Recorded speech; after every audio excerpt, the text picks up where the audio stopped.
네, 고병건입니다. 뭐라고 소개해야 될지 잘 모르겠는데요. 삶이 워낙 단순해서 기본적으로 읽고 쓰고 말하기가 대부분인 삶을 사는 사람입니다. 말과 글로 생각을 펴내는 게 이제 제 주요 하는 일인데요.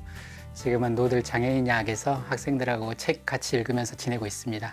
제가 한 10번 정도 여러분을 찾아뵐 것 같습니다. 이 10번의 강연을 통해서 여러분에게 책을 한 권 소개하려고 합니다. 칼 마르크스의 자본인데요. 아마 많이들 작품 제목이나 작가 이름은 많이들 들어보셨을 것 같아요. 근데 그동안 방송에서 이 책에 대해서 강연을 한 적이 있는지는 잘 모르겠어요. 아마 쉽지 않았을 겁니다. 왜냐하면 이 책은 한때는 되게 불온도서였어요. 불온하다는 이유로. 그러니까 이 책을 읽는 것 자체가 너무 위험하다는 이유로 독서를 하는 것 자체가 금지돼 있었거든요. 이적 표현물이라고들 많이 했는데요. 책을 꼭 읽어서가 아니라 책을 갖고 있는 것만으로도 이 책을 죄가 됐던 그런 시대가 있었죠. 그런데 또 언제부턴가는 이 책 읽는 사람이 별로 없어요. 그리고 이제 이 책을 읽고 있으면 사람들이 이상한 눈으로 봅니다. 왜냐하면 이제 이런 거죠. 공산주의 망한 지가 언젠데 이런 그 책이나 들고 있냐고. 그러니까 자본을 들고 있으면 마치 굉장히 낡은 이념에 아직도 사로잡혀 있는 사람, 이런 비난을 받기가 쉽습니다. 사실 이 비난이 좀 엉뚱하기는 해요. 왜냐하면 이 책에는 공산주의란 말이 나오질 않아요.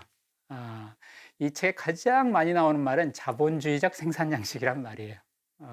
그리고 공산주의자는 등장하지 않고 자본가가 주인공이에요. 다시 말하면 이 책은 우리 시대를 자본주의 시대라고 부르는데요. 자본이 뭔지, 그리고 그것은 어떻게 운동하는지 이런 거를 보여주는 책입니다. 어쨌든 마르크스의 자본은 우리 사회에서는 오랫동안 읽을 수가 없는 책이었고 이제는 읽을 필요가 없는 책 취급을 받고 있어요. 그러니까 한때는 불을 품었다고 읽지 못하게 했는데 이제는 다 죄가 된 책을 뭐하러 읽냐고, 그래서 또 읽을 필요가 없다고 말하고 있어요. 그런데 어떻게 된 건지 저는 지금 한 3년, 횟수로 3년 차인데요. 3년 동안 이 책에 대해서 이 책을 읽고 이 책에 대한 책을 계속 쓰고 있어요. 그것도 자본이 이제 대개 3권으로 이루어져 있는데요. 물론 이제 그 번역을 해서 5권입니다. 권수로는. 그런데 1권이 2권, 2권이 1권, 3권이 2권에서 5권으로 나와 있는데 저는 자본 1권에 대해서만 좀 과욕이었나 봐요. 2달에 한 권씩 내겠다. 이래가지고 원래 2년 동안 12권의 책을 내겠다고 했는데, 그 약속은 못 지켰지만 거의 지금 11권까지 출간이 돼 있고, 이제 12권을 지금 쓰고 있습니다. 스스로도 그렇지만 나는 도대체 왜 이 책이 뭐라고 이 책에 이렇게 매달리고 있나. 아마 이제 오늘 첫 강인데요. 내가 왜 이 책에 매료됐는지, 제가 왜 이 책에 매료됐는지, 이 책을 읽는다는 건 저한테 어떤 의미가 있는지 이런 얘기를 전하려고 합니다. 사실은 첫 강뿐만 아니라 아마도 10강 내내 이런 그 이야기를 하게 될 것 같아요. 자본은 저한테 아주 독특한, 다른 책과는 다른 아주 독특한 독서 경험을 선사한 책이거든요. 사실 칼 마르크스의 자본이 이게 1867년에 초판이 나왔어요. 거의 150년이 다 됐죠. 고전이라면 고전이라고 할 수 있는데요. 왜 우리 이렇게 오래된 책, 150년이나 된 책을 읽을까? 뭐 하기는 더 오래된 책도 있습니다. 뭐 공자의 논어는 2000년이 더 넘었고, 뭐 플라톤도 그렇죠. 서구의 플라톤의 책들도 그렇습니다. 그런데 그 발터 베냐민이라고 독일의 문예비평가가 있는데요. 이 사람이 재밌는 얘기를 했어요. 몇천 년이 지나도 무덤에서 이렇게 꺼냈을 때 열매를 맺는 그런 발화력을 지닌 씨앗들이 있다라는 얘기를 했어요. 그러니까 무슨 얘기냐면 고대 유적들이 이렇게 발굴하다 보면 그 당시 사람들이 먹던 씨앗 같은 게 곡물의 씨앗 같은 게 나오는데 이게 물을 주고 하면 다시 발화되는 것들이 있대요. 그러니까 어떤 것들은 어떤 뭐 책들도 저는 그런 씨앗에 비유할 수 있다고 생각하는데 다시 물을 주면 무슨 말이냐면 누군가의 마음 속에서 발화력을 가질 수 있는 씨앗들이 아닌가, 이런 고전들은 이런 생각을 합니다. 사실 이제 베냐민은 카프카의 그 단편들에 대해서 그런 얘기를 했었는데요. 제가 보기에는 우리 시대 고전에 대해서 왜 우리가 2000년 전의 책을 읽고 150년 전의 책을 읽는가에 대한 하나의 아이디어라고 생각합니다. 누군가의 마음속에서는 대부분에서는 썩어버릴지 모르지만 누군가의 마음속에서는 싹을 틔울지 몰라요, 이것들이. 근데 자본을 읽는다는 것은 조금 또 다른 의미가 있는 것 같아요, 저한테. 단순히 고전이 아니라. 제가 이 책을 처음 접한 게 이제 대학에 들어와서 20살 때인데요. 대학에 들어온 지 얼마 안 됐을 때 이 책을 이제 읽게 됐습니다. 사실 좀 두려웠어요. 뭐 두려운 거는 물론 한편으로는 경찰 검문에 걸리면 이 책이 문제가 되거든요. 그런데 진짜 제가 두려워했던 것은 그것 때문이 아니라 이 책이 너무 매력적이어서 사실 두려웠어요. 좀 이상하게 들리실 수 있을 것 같아요. 아니, 왜 매력적인 책에 두려움을 느끼냐고요? 근데 뭐라 그럴까요? 이 책을 읽으면 물들지 모르겠다. 좀 이상하게 들릴지 모르겠어요. 왜 물들 것 같다. 그러니까 제가 무슨 대단한 변혁 운동가나 투사가 될 것 같까지는 생각하지 않는데 괜히 이 책 읽어서 세상 앞으로 편하게 살 것 같지 않다라는 느낌이 드는 거예요. 이게 이 책을 읽으면 뭔가를 알게 될 텐데 안다는 말은 참 무서워요. 무슨 말이냐면 알게 되면 모르는 대로 못 돌아가요. 모르고 지내면 행복할 수 있었을 텐데 알게 돼가지고 이게 안 이상은 모르는 시절로 못 돌아갑니다.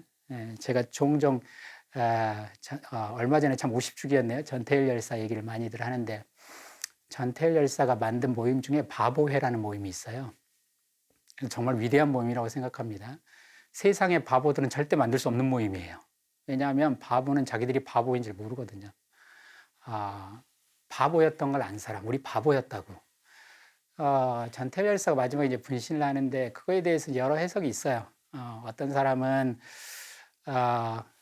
좌절해서 더 이상 해도 안 되니까 그래서 이제 분신을 했다는 사람도 있고 어떤 사람은 포기할 줄 모르는 인간이라서 그래서 마지막에 자기 생명을 무기로 삼아서 마지막까지 저항했다라고 말하는 사람도 있어요. 그런데 저는 이렇게 생각해요. 자기가 바보인 걸 안 사람은 바보였던 때로 못 돌아가요. 그래서 그렇게 하지 않으면 시름시름 앓다 죽을 거예요.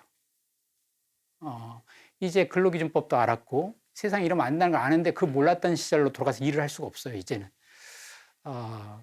이제 안다는 것은 확실히 무서운데 뭐 이야기 옆으로 조금 샜습니다만 자본을 통해서 내가 뭘 알게 될까 봐. 왜냐하면 조금 몇 페이지를 벌써 읽었는데 그런 느낌이 와요. 나는 이 세상에서 좀 알고 싶지 않지만 알게 될 것 같다 이런 느낌이요. 이렇게 두렵고 위험하면 덮어버리면 되는데 그게 안 되는 이유가 그래서 위험한데요. 매력적이에요. 말려든단 말이에요, 사람이. 두려운데 매력적이고 매력적이어서 더 두려운 그런 책이 아니었나 싶습니다. 도대체 어디에서 매력을 느껴서 내가 이 책에 빠져들었을까? 저는 이제 화학과 출신인데 이공계에 있는 친구가 왜 이 인문학 책에 푹 빠져들었는가? 근데 말씀드린 것처럼 이 책의 마음을 빼앗긴 이유는 좀 다음 시간에 말씀을 드리고 이 경험, 이 말려든 경험, 물들 것 같은 예감을 하면서 책을 읽게 되는 경험. 어떤 독자가 책을 펼쳤는데 나 물들지 모르겠다.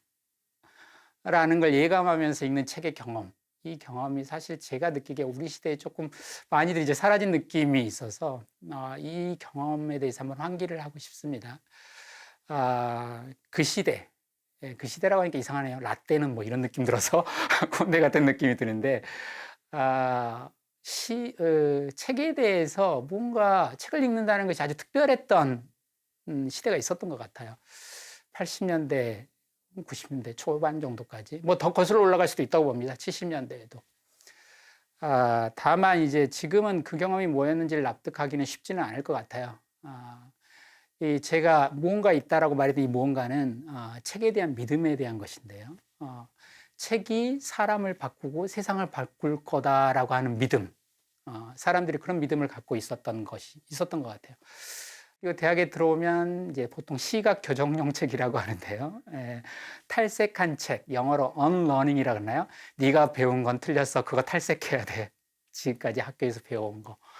그런 걸 의미하는 이제 책들을 권하는데 소위 말하는 의식화 시키는 거죠. 책이 의식화의 수단이었던 거예요. 근데 여기서 의식화라는 말은 심리학에서 말하는 무의식적인 것이 의식으로 올라온다 이런 뜻이 아니에요. 의식이 돌아온 거죠. 바로 의식화란 그러니까 의식이 없는 상태로부터 의식이 돌아온 거. 달리 말하면 깨어나는 거죠. 각성이라고 할 수 있는데요. 플라톤이라는 사람이 고대 어떤 왕한테 철학이란 뭔가를 가르칠 때 그런 표현을 썼어요. 우리가 살다 보면 공동생활을 하다 보면 열받는 일 많잖아요. 막 부딪히고 하다 보면 불꽃이 튀는데 그 불꽃이 영혼의 램프에 옮겨 타는 거라고. 다시 말하면 영혼의 램프가 켜지는 게 철학이라고 그런 얘기를 했는데 의식화란 그거에 비유할 수 있을 것 같아요. 내 정신의 램프에 불이 들어오는 거예요. 조명이 바뀐 거예요. 사실은 세상에 무슨 일이 있던 게 아니라 내한테 무슨 일이 일어난 거예요. 내 렌즈가 바뀐 거예요. 어제처럼 안 보이는 거죠. 사물은 그대로 있는데 어제까지 자랑스럽게 했던 일인데 오늘은 차마 부끄러워서 그 일을 할 수가 없어요. 똑같은 사람인데 어제는 똑같은 일에 대해서 느끼는 감각이 완전히 달라진 거죠. 이런 걸 이제 내가 달라졌다, 딴 사람 됐다. 부모님들이 많이 느꼈어요. 옛날 대학생들. 고등학교 때까지 성실하고 착한 애였어요. 이런 거예요. 갑자기 대학 가던 얘가 이상해졌어요. 라고. 그런데 그 의식화의 입구에 당시 선배들은 책을 놔뒀어요. 항상 책 읽기가 시작이에요. 학생운동을 하든 노동운동을 하든 처음엔 대소사도 챙기고 생일도 챙기고 이러지만 언젠가 보면 꼭 독서 모임을 만들어요. 책을 읽자고. 예. 사람을 바꾸고 세상을 바꾸고 싶어하는 사람들이 하는 첫 번째 일이 책 읽기인 거예요. 독서 모임. 그런 시대가, 이상한 시대가 있었다고 봐요. 그때 선배들을 이제 독서 책 읽기를 하면 저희는 이제 세미나라고도 부르고 그랬는데 선배가 한두 명 들어옵니다. 그 사람을 RP라고 불렀어요. RP란 뭐냐면 영어로 아마도 추측컨대 리프로듀서라는 뜻이었던 것 같아요. 예, 리프로듀서란 말이 이제 재생산한다라는 뜻인데요. 뭘 재생산한다는 거냐? 아마도 각성을 재생산하는 거. 깨인 사람을 더 자는 사람을 깨워서 깨인 사람을 늘리는 거. 좋게 말하면요. 근데 나쁘게 말하면 리프로듀스라고 하는 것은 복제한다는 뜻인데 선배가 갖고 있는 생각을 후배한테 복제하고 선배가 하던 어떤 방식, 지향을 후배에게 똑같이 복제하는 거죠. 그래서 생각을 복제하고 운동을 복제하는 방식이죠. 좀 교조적인 방식의 독서 모임이었다고도 할 수 있어요. 독서라기보다 학습에 가까웠다고 할까요?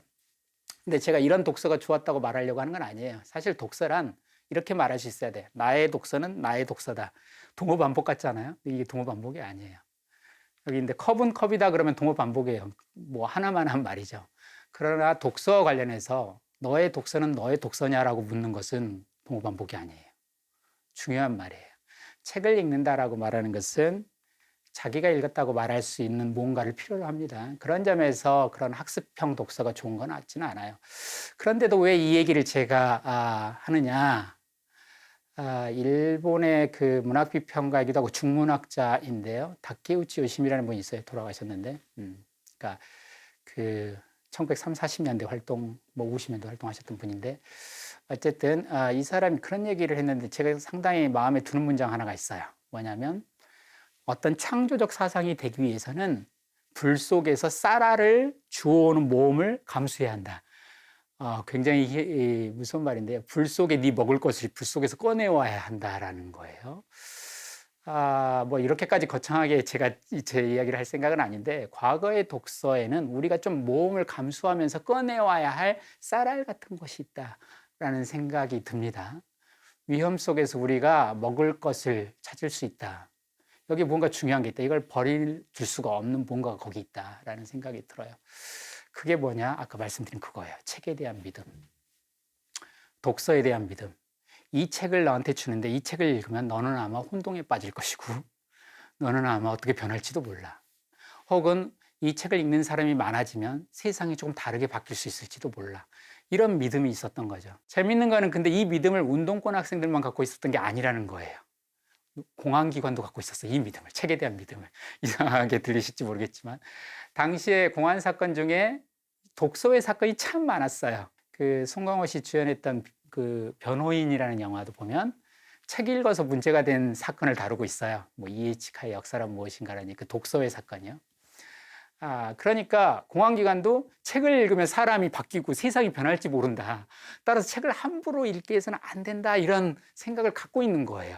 부정적인 방식이지만 책에 대한 어마어마한 평가를 하고 있는 거죠. 98년부터 2003년인가 한 5년 동안 이게 조사한 게 이제 제가 그때 그 기억이 나는데 어느 신문에 나서 여기서 5년간 한 게 3만 5천 건을 검토를 했대요. 그러니까 한 해에 7천 건 정도를 어마어마한 독서량입니다. 어마어마한 청취력이구나. 그 몇 명이나 이걸 하고 있었을까? 이 작업을 한 해에 7,000건을 검정하려면 10명이 안 된대요. 8명에서 9명 정도. 진짜 더욱더 놀라워요. 이 소수의 사람들이 이 어마어마한 것들을 막 읽고 판정하고 있는 거예요. 그러니까 긍정적으로든 부정적으로든 독서의 힘에 대한 엄청난 믿음을 갖고 있던 시대 같아요. 자본은 바로 이 시대의 독서를 환기시키는 것 같아요. 지금 이 책은 바로 그런 시대 속에서 불온도서로 찍혔던 책. 우리가 자본주의를 이해하는데 매우 중요한 책임에도 불구하고 우리가 읽을 수 없었다고 정부가 읽지 말라고 골라낸 책이었기 때문이죠. 우리에게 이런 독서 경험이 가능했었다, 있었다, 그런 독서가. 나는 알았다만큼이나 무서운 말이 그것은 있었다라는 말입니다. 있었던 것은 없게 할 수 없어요. 있었으니까요. 이 책에 기대를 걸었던 사람들, 혹은 이 책에 두려움을 느낀 사람들, 이 책을 읽지 못하라고 했던 사람들, 이 모든 사람들을 떠올리게 해요, 이 책이. 세상에 이 책을 왜 이렇게 기대했을까? 세상에 왜 이 책을 이렇게 두려워했을까? 오늘날 우리가 이런 믿음을 책에 줄 수 있을까? 일종의 엔터테인먼트로 이 책 재밌어라고 줄 수도 있고, 조금 더 나가서 나 이거 책 되게 감동했어, 너도 한번 읽어봐라고 할 수는 있습니다. 그러나 이 책이 나를 혼동 속에 빠뜨렸듯이 너를 대단하게 혼동 속에 빠뜨릴 거야. 상당히 괴로울지도 몰라. 그러나 난 너한테 이 책을 권하고 싶어 라고 말하는 그런 믿음을 갖는 독서는 쉽지 않은 시대인 것 같아요. 사실 이거는 이 나라 이 시대 얘기만이 아니에요. 프랑스 혁명 당시에 루소의 책들이 사실 그랬고, 프랑스 인권선언, 그러니까 프랑스 헌법을 개최했던 CAS의 제3신분이란 무엇인가는 당시 파리에서 혁명이 일어나기 전에 불과 한 6개월 전인가 50만 부가 팔렸다고 그랬어요. 근데 그때 파리 인구가 그 정도였을 거예요. 지금 서울로 따지면 그 짧은 시간에 1,000만 권 팔린 거랑 똑같은 거죠. 그 책을 카페에서도 얘기하고 모든 사람들이 자리에서 함께 얘기한 거죠. 조금 더 거슬러 올라가면 종교혁명을 일으켰던 마르틴 루터가 바로 그렇죠. 루터가 한 일은 딱 하나예요. 성경을 읽는 거였어요. 성서를 읽는 거. 로마 가톨릭의 반기를 들면서 딱 의지했던 거. 성경을 읽어보면 성경에는 교황이 없다고요. 주교도 없고 추기경도 없어요. 면죄부도 없고. 성경에 없는 것들이에요. 그런 것들은 다. 성경을 읽으면 성경에 이게 없다는 걸 알 텐데, 사람들이. 루터가 혁명을 일으킬 수 있었던 것은 사실은 번역을 했기 때문인데요. 루터는 근대 독일 문학 혹은 독일어를 거의 기초 지은 사람으로 평가받아요. 그것이 바로 이 성경 번역이에요. 성서 번역. 왜 독일어로, 라틴어로 된 성서를 왜 독일어로 번역했을까? 이유는 하나죠. 사람들이 성경을 직접 읽었으면 좋겠으니까. 성경을 직접 읽으면, 그러니까 성직자들이 골라놓은 구절만 읽는다든지, 맨날 성직자들이 해설해주고 입맛대로 막 자기 마음대로 해석하는 그런 구절만 읽지 않고, 민중들이 정말로 성경 전체를 반복해서 계속 읽는다면 그는 세상이 변할 거다라고 믿었기 때문에 그랬을 거예요. 다행히 운이 좋아서 당시 인쇄 기술이 이제 발달했기 때문에 더 그것이 퍼질 수 있었죠. 사실 여담 삼아 조금 이야기를 좀 더 하고 싶어요. 왜냐하면 이 책 읽기의 경험이 사실 독서라고 하는 것이 단지 이게 독서에서만 끝나는 게 아니고 삶을 아까 변화시키고 세상을 변화시킨다는 얘기를 했었는데요. 이것은 어떻게 생각을 하면 공부란 뭔가 혹은 철학이란 뭔가라는 질문하고 사실은 통해 있어요. 이런 경험이. 왜냐하면 우리의 독서가 책을 읽는다라고 우리가 하는 것이 자기 삶을 변화시킨다라고 하는 경험 속의 책을 읽는다는 것은 사실 철학사에서 보면 굉장히 중요하고 오래된 전통이에요. 니체라고 독일 철학자 프리드리히 니체라고 있습니다. 니체가 플라톤을 읽고 플라톤의 문체, 스타일에 대해서 그런 표현을 썼어요. 플라톤은 지루하다. 플라톤이 열나 지루해. 이렇게 써놨어요. 근데 이게 플라톤 대화편들에 대해서 한 얘기입니다. 그리스의 문체와 로마의 문체 이런 걸 비교하다가. 그런데 저는 이 문장, 플라톤은 지루하다. 읽어보니까 되게 재미없어, 졸려. 이런 얘기 이전에 플라톤은 지루하단 말은 플라톤 철학에서 제가 지금까지 들어본 가장 가혹한 비판이고 플라톤의 아주 가장 밑뿌리를 공격하는 비판이라고 저는 생각해요. 이게 독서 경험과 관계가 있는 건데. 왜냐? 사실 고대의 경우, 이를테면 소크라테스의 경우를 보면 무엇을 아느냐와 어떻게 살 것이냐가 잘 구별이 안 돼요. 요즘에는 이제 철학이라는 게 대학의 한 과 이름이고, 철학책이라고 하는 게 지식의 한 분과이고, 도서관에 가면 그 철학의 뭐 100인가 이렇게 시작하는 책들이 있습니다. 거기에 분과된 거지만 지식의 한 종류인 것처럼 되어 있지만, 이게 고대 철학의 경우에는 이게 삶의 문제와 굉장히 연관이 많이 되어 있어요. 대표적인 게 바로 소크라테스인데요. 소크라테스는 자기를 소피스테스라고 말하지 않고 자기를 소피스테스와 구별하려고 했어요. 자기 활동은 소포스가 아니라 필로소포스다 이렇게 말했어요. 이게 되게 재밌는 말인데요. 소포스는 지혜, 지식 이런 거거든요. 필로소포스는 알에 대한 사랑을 뜻해요. 그러니까 무슨 말이냐면 나는 아는 사람이 아니고 알고자 하는 사람, 알을 사랑하는 사람이다 이런 뜻이에요. 즉 알고자 하는 사람이라는 뜻에서 나는 선생이라기보다 학생이다 이런 뜻을 말하는 거죠. 즉 우리는 이제 철학자 이러면 그 말에 어감이 안 살아요. 그냥 철학자, 현인, 지혜로운 사람?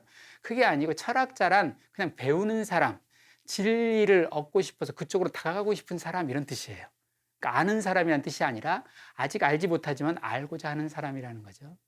이걸 바꾸면 알을 향해 나아가는 사람, 다시 말하면 알의 매력에 이끌리는 사람이라는 뜻이에요. 그러니까 철학자를 정의하는 것은 지식의 양이나 지식을 소유했냐 여부가 아니에요. 알을 소유한 사람이 아니라 알을 추구하는 사람이 이제 철학자라고 말을 하는 거니까요. 그렇기 때문에 알을 뭔가를 파악하고 뭔가를 장악한 사람을 사랑하는 사람이 아니에요. 파악한다, 장악한다 할 때 악자가 우리 악수할 때도 악자인데 움켜쥐는 거예요. 움켜쥐는 것은 사랑하는 게 아니에요. 사랑하는 사람을 파악하려고 하지 마세요. 그러면 사랑이 제일 먼저 없어집니다. 바꿔 말하면 사랑은 소유나 장악이 아니에요. 그렇기 때문에 소크라테스 입장에서 보면 소피스테스는 알을 사랑하는 사람이 아니에요. 그들은 다 안다고 말하는 사람들이니까. 이미 알을 파악하고 있다고, 알을 갖고 있다고 말하는 사람은 철학자가 아니에요. 그들이 알을 몰라서 철학자가 아닌 게 아니라 사랑하지 않기 때문에 철학자가 아닌 거예요. 여기서 이제 굉장히 중요한데 진짜 참된 사랑이란 뭔가, 진실로 사랑한다는 건 뭔가. 하나는 이런 정의가 가능해요. 거짓이나 오류를 사랑하는 게 아니라 참된 것을 사랑하는 게 진짜 참된 사랑이다라고. 이게 플라톤의 길이었어요. 그래서 참된 것을 찾아가는 거였죠. 그런데 그런 길 말고 참된 사랑이란 무엇을 사랑하느냐가 아니라 어떻게 사랑하느냐다. 이렇게 사랑하는 게 참된 사랑이다 라고 말하는 사람도 있어요. what이 아니라 how, 혹은 스타일의 문제라고, 컨텐츠가 아니라. 그래서 진리에 다가가는 자는 그 사람이 진리를 얻기도 전에 이미 삶을 변화시키는데, 그렇게 살지 않게 되는데 어떻게 해서 그렇게 삶의 변화된 모습, 변화되어 가는 것, 진리에 다가가면서 그 삶이 계속 바뀌는 모습, 여기에도 주목하는 사람들이 있어요. 삶을 가꾸는 것. 우리가 사실 연애 시작하면 남자건 여자건 가꾸기 시작합니다. 진짜로요. 연애의 힘이 그거예요. 그런데 참된 것을 사랑하고자 하는 사람은 얼마나 삶을 크게 바꾸겠어요. 자기를 다가간다는 사실 자체로요. 일종의 원격 효과가 나타나는 거예요. 아직 도달하지 않았지만 거기에 다가간다는 이유 자체만으로 내 삶을 바꾸게 되는 거예요. 실제로 소크라테스는 내가 진실하다, 내 이 자세가 내가 진짜 철학자다라고 말하는 근거로 가난을 들었어요. 굉장히 이상한 말이에요. 내가 참되다는 말을 할 때 내 논리가 모순이 없어 이렇게 말한 것도 아니고 내 말이 현실에서 다 부합해 이런 것도 아니에요. 가난이에요. 가난. 말하면 찢어진 외투나 맨발, 이게 내가 진실하다는 증거예요. 왜 증거냐? 나는 권력이나 돈과 연애에 빠진 사람이 아니라 나는 진리와 연애에 빠진 사람이다 이거예요. 그렇기 때문에 나는 권력이나 돈으로 나를 유혹할 수 없다. 그러니까 나는 찢어진 외투를 입고 맨발을 사는 거죠. 그것들은 내한테 전혀 매력이 없다 이거예요. 소크라테스 말은. 나는 돈과 권력에서 매력을 못 느낀다 라고 하는 거죠. 이런 전통이 이제 디오게네스 같은 견유주의자들은 뒤어졌고, 이게 또 다른 서양 철학자의 주요한 전통이에요. 저는 마르크스와 엥겔스가 바로 이 후자의 전통에 있다고 생각해요. 이 사람들은 이렇게 자기들에게 결핍된 것을 채우려고 하지 않았어요. 저는 이렇게 표현하는데 이들은 결핍을 결핍하게 했어요. 무슨 말이냐면 국가 달라고 하는 게 아니라 우리 국가 없앨 거야. 재산? 아니 재산 제도 자체를 없애려고. 가족? 그거 없앨 거야. 이 책을 한마디로 저한테 요약하라고 하면 이런 거야. 매력 없는 부르주아지. 난 너희 삶의 매력을 못 느껴. 자본주의적 삶의 형태에서 아무런 매력이 안 느껴져. 우리는 다른 삶을 살고 싶어. 이런 거죠. 이건 되게 이제 저는 중요한 문제라고 생각합니다. 물론 이제 공산주의 이념을 지향하냐 그런 얘기가 아니라 우리가 어디에 매력을 느끼고 어디에 갈 것인가. 자본은 이 점에서 우리가 무엇에 매력을 느끼는가라고 하는 것을 생각해 보게 만들어요. 당신의 철학이, 당신의 공부가, 당신의 독서가 무엇에 매력을 느끼는가. 그런데 지루하게 돼버리면 큰 문제가 생겨요. 매력이 없다라고 하는 것은 삶을 못 바꿔요. 그래서 플라톤은 지루하다 이 말을 저한테 바꾸라고 말하면 이런 거예요. 플라톤 너는 철학자가 아니야. 왜냐하면 너는 매력이 없고 너는 너의 철학은 사람을 못 바꿔 라는 거죠. 그런데 자본은 그 반대편에 있는 책이에요. 저에게 적어도 물릴지 모른다는 예감 때문에 조마조마하면서 읽었고 이 자본에 대해서 12권의 책을 쓰겠다고 막 달라든 것도 뭔가에 말려들었기 때문이죠. 20살에 저를 매혹시킨 것의 정체를 알고 싶어요. 도대체 내가 뭐에 말려들었던가 라고 하는 걸요. 이 이야기는 다음 시간에 이어도록 하겠습니다.